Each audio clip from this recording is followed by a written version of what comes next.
ETF index mutual funds నేర్చుకుని stock మార్కెట్లో రాణించాలనుకుంటున్నారా? వెంటనే ఈ నెంబర్కి కాల్ చేయండి.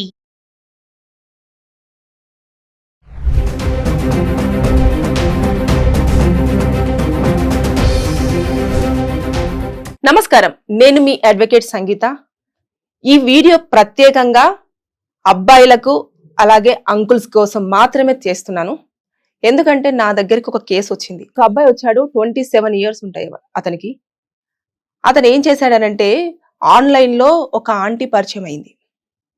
ఆవిడకు వచ్చేసి 50 ఇయర్స్ ఉంటాయి.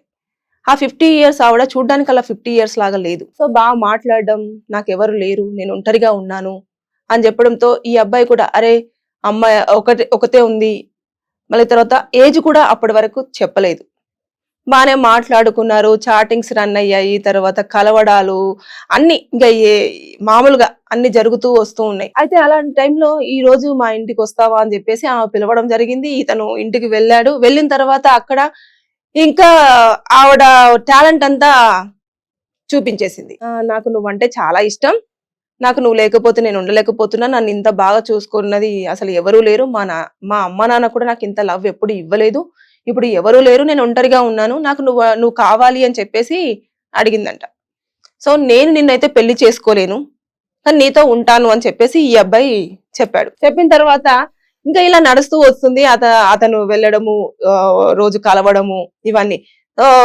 కానీ ఈయనకు తెలియని విషయం ఏంటంటే ఆవిడ ఆల్రెడీ ఆ ఇంట్లో ఒక కెమెరాని సెట్ చేసి పెట్టు విత్ ఆడియోతో వచ్చే సెటప్ అంతా. సో కెమెరా అంతా సెట్ చేసుకొని పెట్టేసుకొని అంతా అయిపోయింది. ఈ అబ్బాయికి పెళ్లి సెటిల్ చేస్తుంది అయింది. సో పెళ్లి సెటిల్ కాగానే ఎంగేజ్మెంట్ ఉంది. ఇంకా ఈమెను కొంచెం కొంచెం తగ్గించడము స్టార్ట్ చేశాడు. స్టార్ట్ చేయగానే ఫోన్లు చేసేసి అదేంటి నువ్వు నాతో సరిగ్గా మాట్లాడట్లేదు, నేను పిలిస్తే రావట్లేదు, ఎందుకని నాతోని సరిగ్గా ముందులాగా ఉండట్లేదు, నువ్వు నన్ను కనుక పెళ్లి చేసుకోకపోతే నేను ఖచ్చితంగా పోలీస్ స్టేషన్ లో కంప్లైంట్ చేస్తాను అని చెప్పేసి బ్లాక్ మెయిలింగ్ స్టార్ట్ చేసింది. అయితే నువ్వు ఎక్కడ చెప్పుకుంటావో చెప్పుకో, అసలు నీ దగ్గర ఏమున్నాయని, అసలు నేను వచ్చినట్టు కానివ్వండి, నిన్ను కలిసినట్టు కానివ్వండి, ఎలాంటి ఆధారాలు ఉన్నాయని చెప్పేసి ఇతను ఏదో చెప్తూ వచ్చాడు. మొత్తం ఇంకా వాట్సాప్ లో అన్ని పంపించేసింది. ఇదిగో ఈ టైంలో నువ్వు వచ్చి పలా టైంలో నువ్వు కలిసావు, ఇవన్నీ చాట్ అన్ని పంపించేసింది. ఇవన్నీ ఎక్కడికి అంటే బ్లాక్ మెయిలింగ్ స్టార్ట్. నాకు ఇంత డబ్బులు కావాలి, అన్ని డబ్బులు కావాలి. ఇంకా మానసికంగా అతను ఇంకా ఏం చేయలేక ఆ పెళ్లిని క్యాన్సిల్ చేసుకున్నాడు. నేను ఇప్పుడు పెళ్లి చేసుకునే సిచ్యువేషన్ లో లేను, నేను లైఫ్ లో సెటిల్ అవ్వాలి, కొంచెం మంచి శాలరీ రాగానే పెళ్లి చేసుకుంటాను అని చెప్పేసి దాన్ని వాయిదా వేయడము జరిగింది. ఇంకా నేను చేసుకుంటాడా లేదా క్యాన్సిల్ అని చెప్పాడా ఇదంతా పక్కన పెట్టేస్తే మానసికంగా చాలా రోజుకి డిస్టర్బ్ అవుతూ వస్తున్నాడు. ఆమె రోజు ఫోన్ చేయాలి, నాకు డబ్బులు వేసాయి, ఒక 50 lakhs అంతే, 50 lakhs 40 lakhs 30 lakhs ఏం చేసుకుంటారో తెలియదు కానీ లక్షలే. నా దగ్గర అంత లేవు, ఎంత ఉన్నాయి, 2 లక్షలు ఉన్నాయి, వేసాయి, ఇమీడియట్ గా వెంటనే వేసాయి నా అకౌంట్ లో. ఇలా చేస్తూ వస్తే ఇంకా తర్వాత నెక్స్ట్ ఇతను ఇంకా ఒక రోజు భరించలేక నా దగ్గరికి వచ్చాడు. ఒక ఫ్రెండ్ త్రూ ఈ కేసుని నా దగ్గరికి ఫార్వర్డ్ చేసేస్తే నేను మొత్తం అన్ని వివరాలు కనుక్కున్న తర్వాత ఏ సెక్షన్స్ అట్రాక్టివ్ అవుతాయో అతనికి చెప్పాను. దాని ప్రకారం వెళ్దాము అని అంటే మా అమ్మ వాళ్ళకి తెలియదండి, నేను భయపడుతున్నాను, నాకు అసలు ఆవిడకు 50 ఇయర్స్, నాకు వచ్చేసి 28 ఇయర్స్, నన్ను పెళ్లి చేసుకోమని చెప్పేసి చాలా అరాస్ చేస్తుంది, నేను అసలు ఆవిడని పెళ్లి చేసుకునే సిచ్యువేషన్ లో నేను లేను, మా ఆర్థిక పరిస్థితి కూడా ఇదే, ఇప్పటి వరకు నేను ఆవిడకి దాదాపుగా ఒక 30 లక్షల దాకా నేను ఇవ్వడం జరిగింది, అవి సరిపోనట్టు ఇంకా మళ్ళీ అడుగుతూనే ఉంది, తన దగ్గర నా ప్రైవేట్ వీడియోస్ అన్ని కూడా ఉన్నాయి, మేమిద్దరం కలిసి ఉన్నవి, అవి డిజిటల్ మీడియాలో పెడతాను, నీ పరువు తీసేస్తాను అని చెప్పేసి టార్చర్ చేస్తుంది అని చెప్పేసి చెప్పాడు. సరే మీరంతా టెన్షన్ పడాల్సినంత అవసరం లేదు, ఫస్ట్ మీ అమ్మా నాన్నని పిలవండి, నేను మాట్లాడతానని చెప్పేసి వాళ్ళ అమ్మా నాన్నతో మాట్లాడేసి ఇలా జరిగింది, ఇది విషయము, మనం ఇలా కేసులు ఫైల్ చేస్తే మీరు అన్ని రకాలుగా సేఫ్ సైడ్ గా ఉంటారు, సో పెళ్లి చేసుకోవాల్సిన పరిస్థితి కూడా ఉండదు, ఆవిడ ఇప్పటి వరకు తీసుకున్న మనీని కూడా మనం కొంచెం రికవరీ చేయడానికి ట్రై చేద్దాము అని చెప్పేసి నేను చెప్పడం జరిగింది.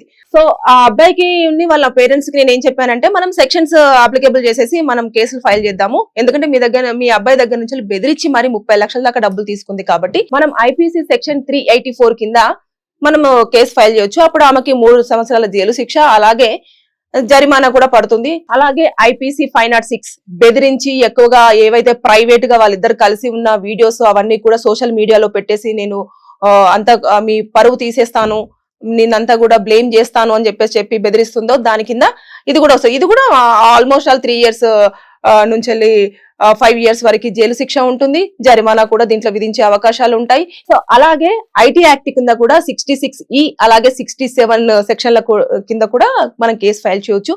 సో టెన్షన్ ఏమీ లేదు. మీరు మాత్రము తప్పు అంటే ఇద్దరిది తప్పు ఉంది, మీరు ఆ తప్పును కూడా కోర్టులో ఒప్పుకోవాలి. ఇలా చేశాను అని చెప్పేసి మీరు ఒప్పుకోవాల్సిందే అని చెప్పేసి నేను చెప్పాను. అంటే మన సైడ్ క్లయింట్ వచ్చాడు కదా అని చెప్పేసి తప్పు ఏది అనేది. సో అబ్బాయిలు ఎవరైనా సరే ఇది జాగ్రత్తగా మీరు ఫాలో అవ్వాలి. అలాగే అంకుల్స్ కూడా నేను ఫస్ట్ స్టార్టింగ్ లో పెద్దవారికి కూడా నేను ఎందుకు చెప్పాను అనంటే, పెద్దవారిని కూడా సింగిల్ గా ఉంటారు, వీళ్ళకు ఖచ్చితంగా కన్సర్న్ అవసరం ఉంటుంది. ఒక మనిషి మాట్లాడుతూ ఉండాలి, కొంచెం రొమాంటిక్ గా వాళ్ళు అస్కేగా మాట్లాడుతూ ఉంటే వీళ్ళు చాలా యంగ్ బాయ్ లెక్క ఫీల్ అవుతూ ఉంటారు. చాలా వరకు నేను కేసులలో చూశాను. ఎక్కువ మంది అబ్బాయిల కంటే కూడా అంకుల్స్ ఎక్కువ మోసపోయిన వాళ్ళు ఉన్నారు. వాళ్ళు కొంచెం షేమ్ గా ఫీల్ అయ్యి బయటికి రాలేని వాళ్ళు.